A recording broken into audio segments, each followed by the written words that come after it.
I met this gentleman, the next gentleman, a few years ago, and he's been on a journey of growth, and he's my people. I mean, I love this guy, and we had breakfast, and I talked about Psy a little bit. Him and his wife, boom, the next week flew to Seattle, took the first Psy class they could get to. I talked about Ninja. Boom. The next week, he was in Ninja for 4 days, learning about what Ninja is. He's a businessman, a former military guy, and has a heck of a background that I hope he shares a little bit on. But at the end of the day, I love this guy, and he's our people. And coming to us from beautiful Naples, Florida, Chris Chamberlin. Come on, buddy. So I'm going to mute myself, and Hey, Scott. I'm going to let you take over, and let's go. Awesome. Well, thanks for the introduction. And yeah, Scott, your friendship means the world to me. Scott, you're like one of the most gracious, generous, loving dudes that I know. And I appreciate you. I appreciate your office. I appreciate the agents that are working with you. And I've been across the table from a few of them on transactions in the 13 years that I've been in this business.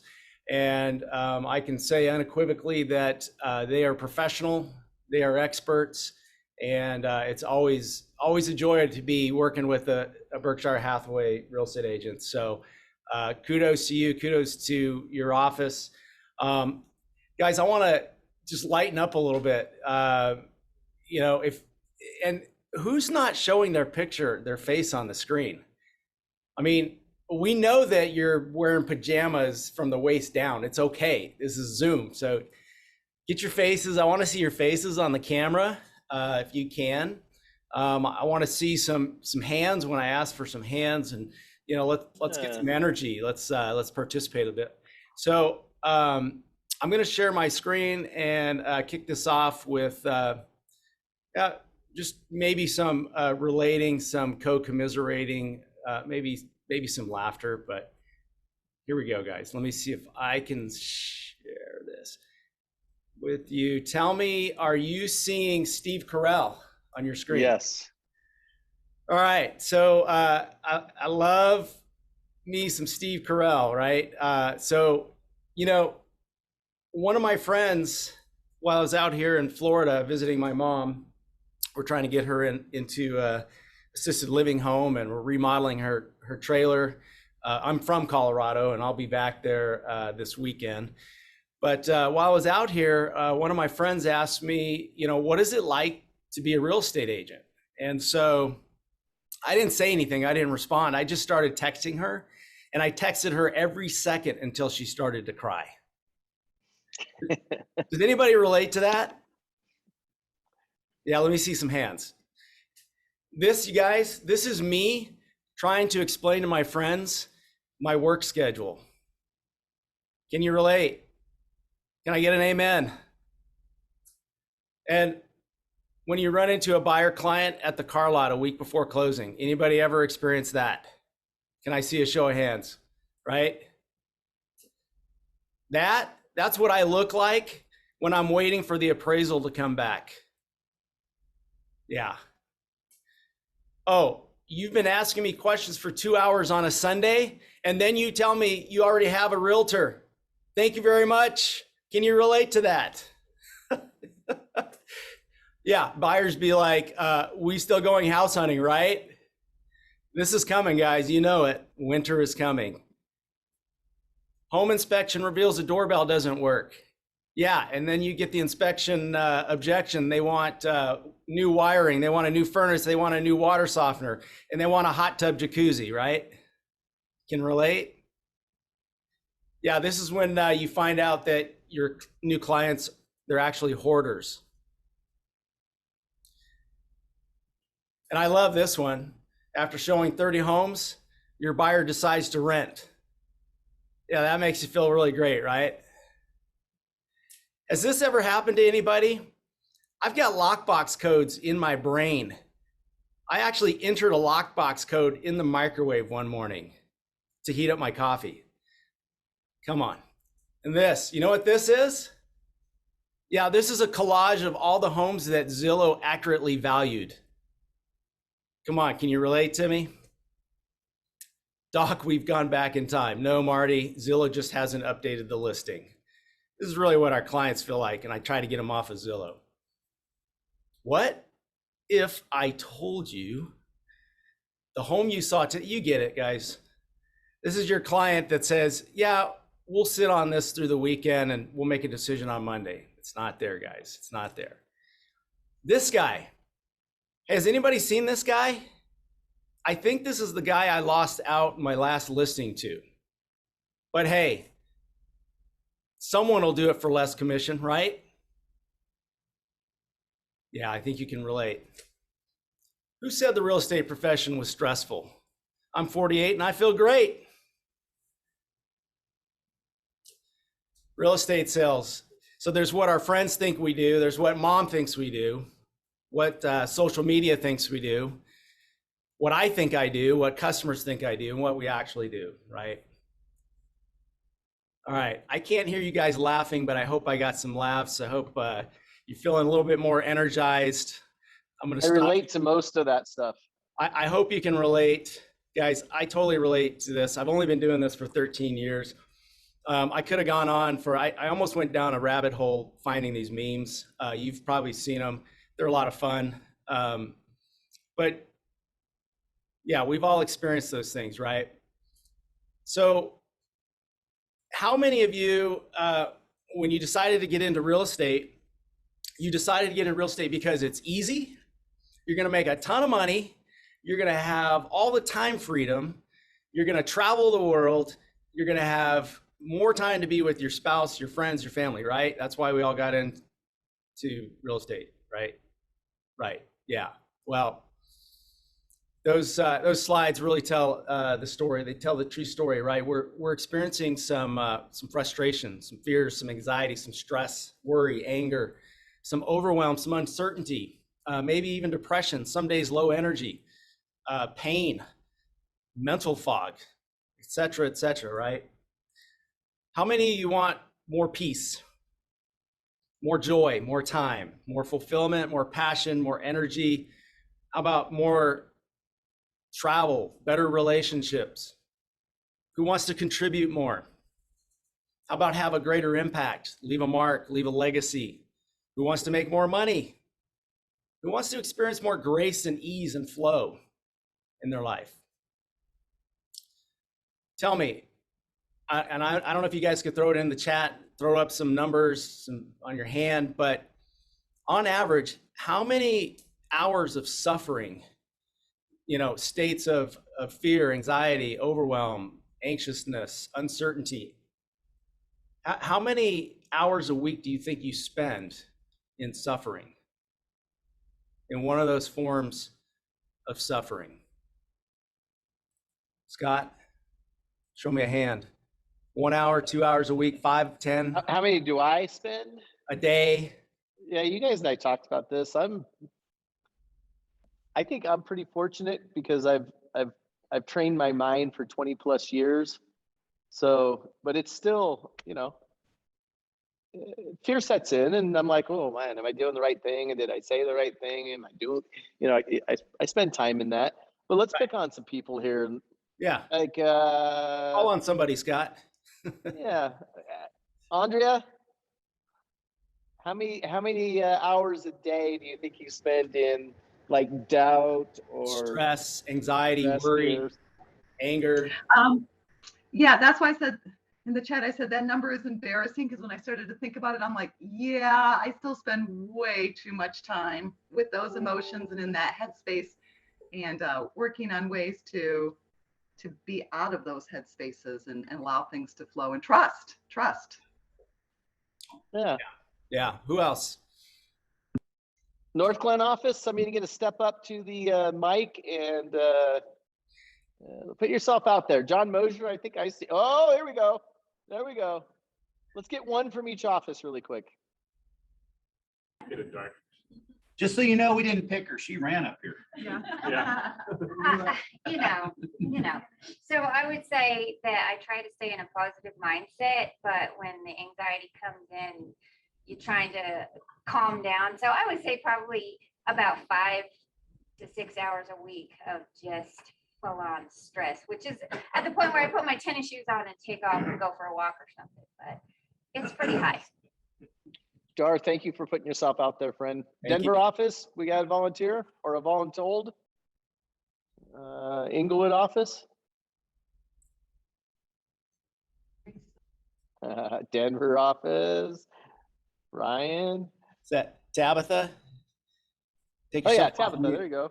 Yeah, they voted me to represent Brighton, so thanks for that. I would say probably same with Dar, 5-7 hours a week at least, just stressing for either my clients or offers or where the next deal is going to come from, all that Yeah. fun stuff. Yeah. By the way, Tabitha's been on a tear for about 3 years of personal growth also. So I would guess, Tabitha, it's not as much as it used to be. That's for sure. I recognize it now a lot quicker with all my work through Sai, so I know when I can shut it off and be like, no, don't go there. It Yeah, helps. the first step of anything is acknowledgement. So well done. Who else we got? Take That one was more, Scott. Tabitha. Denver or Inglewood, I don't care. Oh, hey, Rachel, I saw you lean forward. Come on, Rachel. So I'm calling on Barb. still pretty new, so I'm under contract currently, and I did lose sleep the night we were waiting for the response. And I was up and I thought, well, if I'm up at 3:30 thinking about hoping they'll take our offer, I better start infiltrating the seller's dreams and tell them, take our offer, pick our offer. So Yeah. I'm still new, but I could see it. It's definitely possible, and it's on so many different levels. Like you said, it's could be like, are they going to take our offer, or when's my next my next job coming up, or my next listing, or just a lot of different things. Or sometimes being new now, it's like some of my thoughts now are more like, am I doing everything to be on the right track? And so that's All the right. stuff I'm thinking about. Oh, You got- one last one. I think Olivia is jumping in here. Come on. She's muted though, but we'll just let her keep talking muted. Can you hear me? Can you hear me now? Yep. So I'm not a veteran by any means, but I would say at the beginning of being in real estate, it was much worse for me. And then gaining confidence, it became a little bit easier. Probably about an hour a day or so. But the thing that helps me is that when my 6-year-old tells me to take a belly breath, and that just makes everything better. So it eases my mind, or, taking walks. Justin said when he sleeps, that's when his stress goes away. So that might be a good one. Yeah, I think as you gain more confidence in this business with your clients and trust and respect, I think that helps a little bit. But there's definitely those times. I mean, it's a stressful business to be in. So, but Thank you for putting yourself out there, Olivia. Sure. Yeah. Hey, Barb, when Christy comes through, ask Christy who she should connect with in Florida for your friend to get her real estate license hung. So, all right, Chris, let's take it Awesome. away. Yeah, guys, thanks for sharing. And I completely relate. And for years, I silently struggled hiding the truth of what I was feeling. I was chronically exhausted. I was running myself ragged, working my fingers to the bone, trying to find time and energy to run my brokerage, trying to be present for my kids, trying to be the husband my wife deserved, and maybe, just maybe, find some time to care for and nurture myself. And no matter what business or mindset training I tried, or how much money I sunk into looking for the magic pill, this suffocating frustration and anxiety and overwhelm that I felt every day, it never went away. So there was always some semblance of it there, and it would ebb and flow. And maybe one week it was 5 hours, but on average, I was spending 20 hours a week in some form of suffering. So the bottom line, I was miserable, and the level of my results that I was getting in all areas of my life it was showing. Does this sound familiar, guys? Yeah. So then I stumbled across something called Mind Hack. And by understanding and applying two powerful mental principles, one being the states of being, two states of being, the other, the power of decision. After I understood and I began to apply these to my life, everything changed. And I don't just mean my health, not just my business, but my entire life changed, guys. My marriage changed, my relationships changed, how I treated myself changed. Literally every facet of my life was upgraded in a way I could never imagine before. And finally, I was able to move beyond not feeling good enough. I was able to move beyond the overwhelm and the frustration and the anger and do something about it and change how I was showing up in the world. And I can't describe to you the level of clarity, the level of confidence, and the overall happiness that I now feel every day in my life. And all because of a set of key mindset practices that I mastered and that I'll introduce to you today. So I want you to feel flow, not drain. I want you to feel excitement for your work, not dread. I want you to have peace, not stress. So guys, I'm Christopher Chamberlin. Thanks again for the introduction. I've lived in Colorado for 23 years with my wife of 32 years. I have two grown boys, a grandson who's 7, can't believe that, and I've got a miniature dachshund named Cooper. As Scott mentioned, I served honorably in the United States Air Force for 8 years. I enjoyed a 25-year career as an aerospace engineer, a lot of that right here in Colorado. Well, I'm in Florida, but in Colorado with Ball Aerospace, all before starting my business in real estate 13 years ago. And I'm a lifelong learner, and I'm passionate about mindset. And guys, I know this is huge, but my mission in life for the rest of my life is to end all human suffering, to facilitate transformation by the renewing of the mind. And as a certified David Bayer facilitator, the mastery principles that I teach, they're a unique combination of spirituality, psychology, biology, and neuroscience. And when I applied these principles in my life, my revenue exploded. My gross commission income exploded 435% in less than a year. And I'm working 70% less. And I did all this during a pandemic. So I went from chaos to clarity, from frustration to flow, from the grind to grace and ease, from strategy and tactics to mindset and miracles, from stress and overwhelm to a business and a life that I absolutely love. And I'm here to tell you these same principles, they can work for you. They've worked for over 200,000 people worldwide to achieve the highest levels of personal and professional performance. So there's a price that we pay, you guys, when we are in a primal state. And you might be surprised to hear this, but a study revealed that the average broker spends over 100 hours a month in stress and anxiety, in uncertainty and overwhelm. 100 hours a month.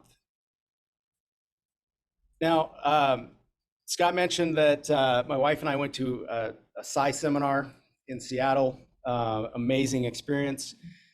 A lot of you have been. If you haven't been, I encourage you, go. It will transform your life. You will be a changed person. And during one of the exercises at the PSI seminar, I was asked to write about one of my greatest regrets in life.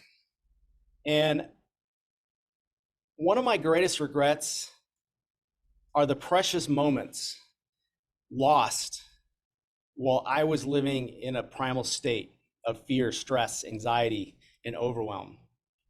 And I did a rough calculation at approximately 100 hours a month. That's 1,200 hours a year for the last 50 years. That's over 60,000 hours.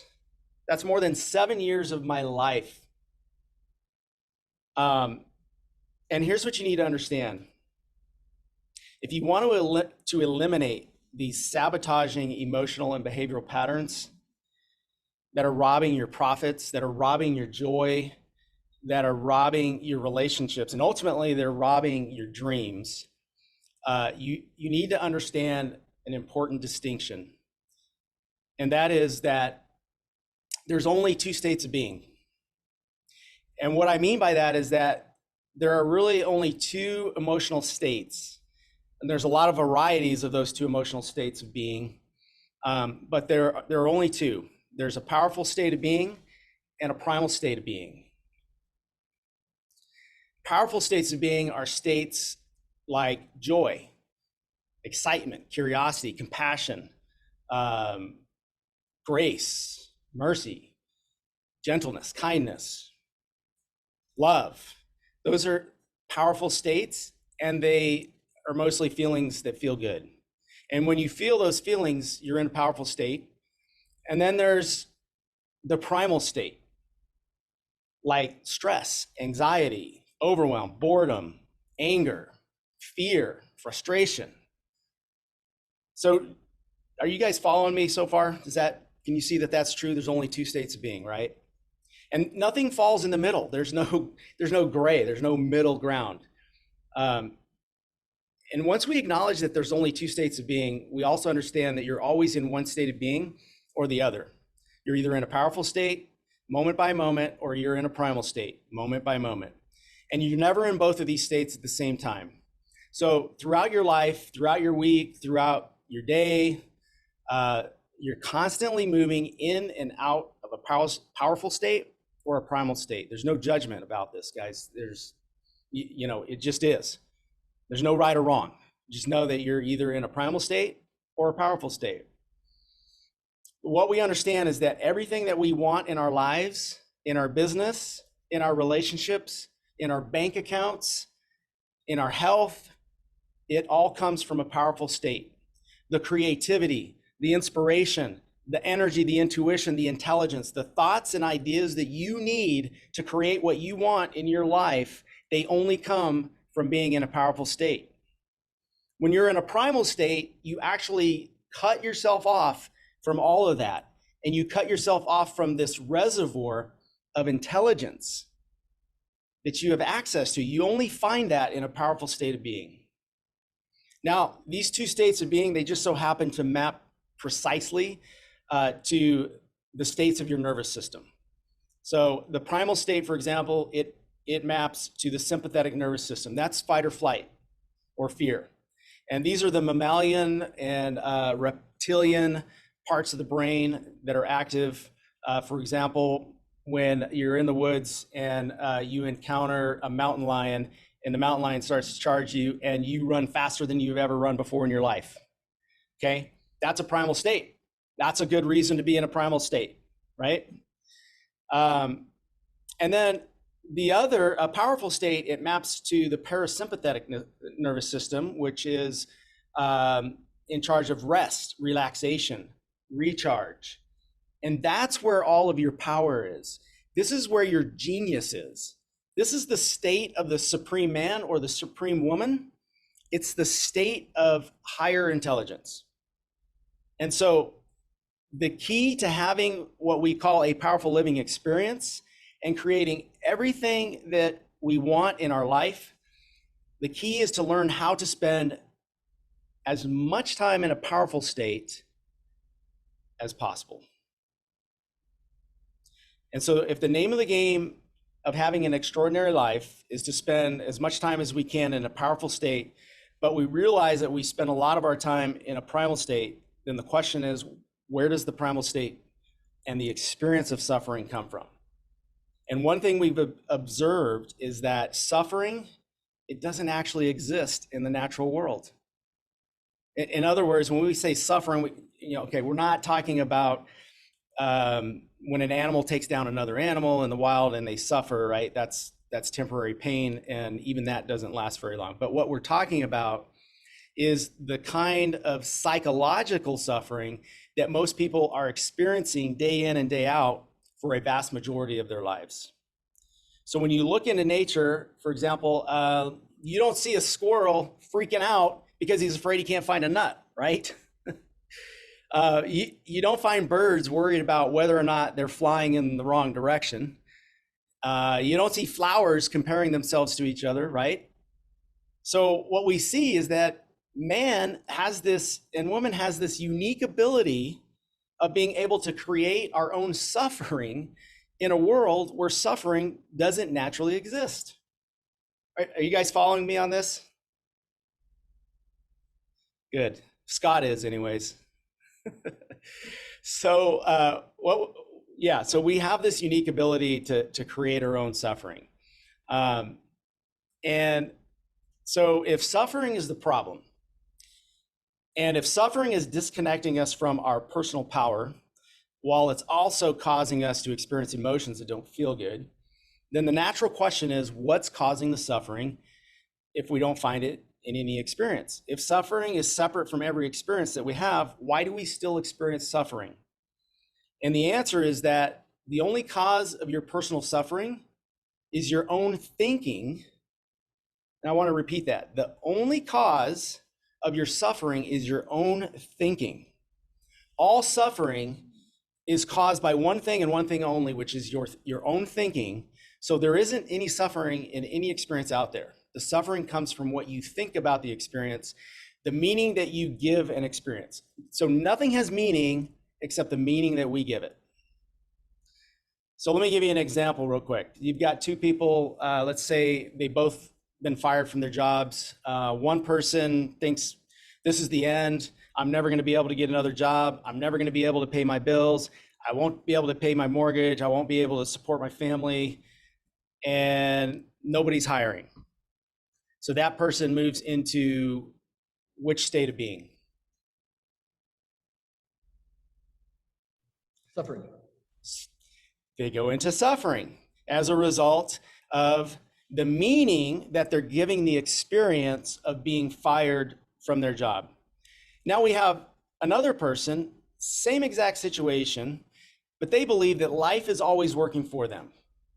They think that perhaps an even better opportunity is right around the corner. They look at their situation and they realize they were kind of stuck in that job. It was an okay job, but they weren't growing. Now they have an opportunity to grow, to find something even better. And they realize that although it's a little scary, they're going to get through this just fine. More than that, this is going to create something extraordinary. That person operates from a powerful state. Both of them are in the same situation, but the state with which they experience the experience is dependent upon what they think about it. So which person do you think is going to be more likely to find another great job? The person in a primal state or the person who's in a powerful state? Primal. Powerful state. Or powerful, right. I mean, powerful. Going to be more successful in a powerful state. So who do you think is going to be operating from a powerful state? The person who has created an inspiring possibility, trust that life is working for them, or the person who's created a doomsday scenario? The person in a powerful state. So here's what we've established. Hey, Chris, can I give you another example on that quick? Oh, please. Yeah, let's hear it. And here's a real life example for us. And we went over this earlier this year.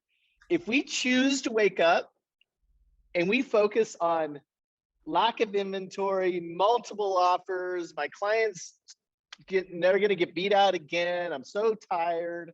If we look at the lack of inventory, that's what we're finding, right?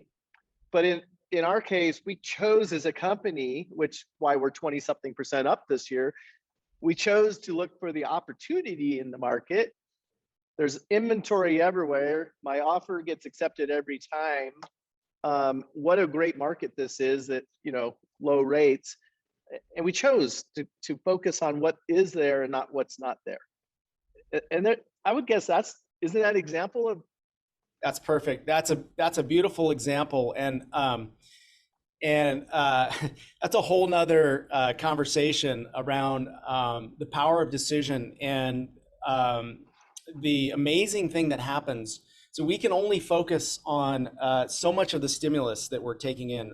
I think scientists have discovered maybe 10% moment by moment can we actually focus on all of the stimulus that's coming in.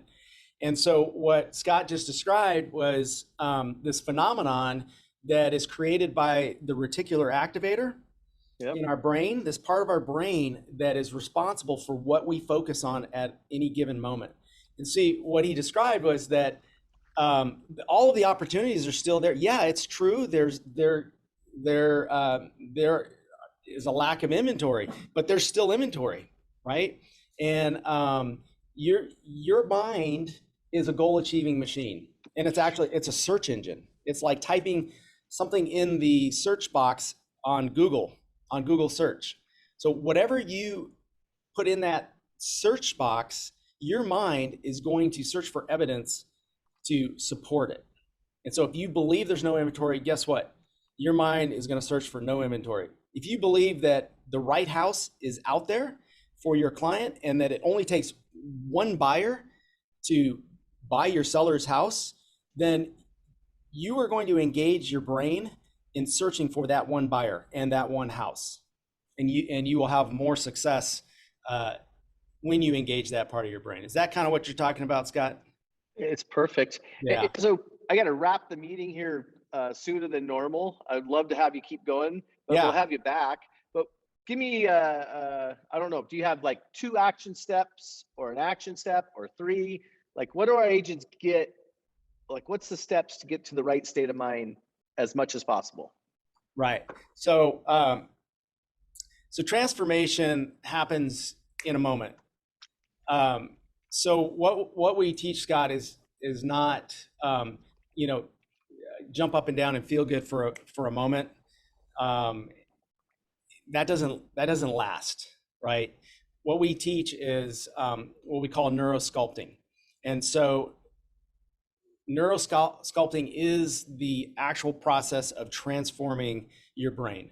And what that looks like is you have to begin with understanding that how your brain operates, and that there are these only 2 states of being, and everything that you want is in a powerful state. And so action step number 1 is recognizing when you sense that you're going into a primal state. Because once you can be aware of that, and you know that I don't want to spend much time here because there are no solutions here and it's cutting me off from the intelligence of the powerful state, that's step 1. You need to become aware. And then I coach real estate brokers on tools and techniques to get them into a powerful state, become more aware, and practice getting into a powerful state where everything that they want is, and that's in a nutshell that I know it sounds oversimplified. It's simple, but it's difficult, and not many people have been taught how to do it. So you've told me before, and remind me, Chris, I can't remember. You charge like $1,000, or it's not like it's a minimal amount of money. $1 million. Yes. So yeah. So here's the opportunity for you guys, and not everybody's up for coaching, but if you're going to pick a coach, most coaches coach on activities, doing stuff, systems. In my whole existence in this business, I think it starts, the 4 inches between the ears. And Chris coaches on mindset. And I think we, as a society, and Chris didn't say this, but I know that he knows this, and he preaches this, is the mind can only think a positive thought or a negative thought at one time. It can't think both ways.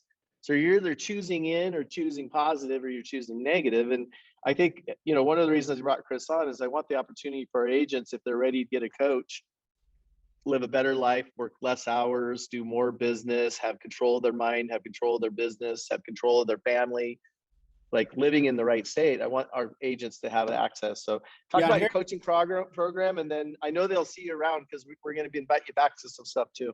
Yeah, and Scott, here's the offer, and it doesn't cost anything. It's to get on a 60-minute strategy session with me for free, and we'll talk about, you know, what's working for you in your business, in your life, in your relationships, and where do you feel challenged, where do you feel resistance. And here's the thing: when we can see the unintelligent thinking is unintelligent, we can move immediately back into a powerful state. And that's what I coach on. And in this powerful state is where your power is, it's where your resource is, it's where you want to be consistently operating, right? So so you're right, Scott. I don't teach strategy and tactics, although I know some strategy and tactics, but I believe that 80% is mindset, and if you get that 80% right, everything else, Miracles can happen. yeah. And so we already have this transformative power. You know, it's our mental technology, aka our mindset. We're just not trained. Nobody's taught us how to use it. And you know, when we get this right, we'll not just be better people. We'll redefine how we show up in the world, how we show up for our families, how we show up for our clients, how we show up for our communities, and how we show up for ourselves. So, Scott, I'll follow up with you. I'll send everybody some information. If any of this resonates, I'd say let's just get on a, you know, broker to broker, friend to friend, have a conversation, no cost, and just Absolutely. see where it goes from there. Send me the stuff. I'll send it out. Hey, I love you, brother. And, Yeah, thanks. If Thanks you for need having anything me. around your family, tell your beautiful wife hi. Yeah. Your better half. And I look forward to seeing you back in Colorado when you get here. And you guys give him a hand. Thanks, guys.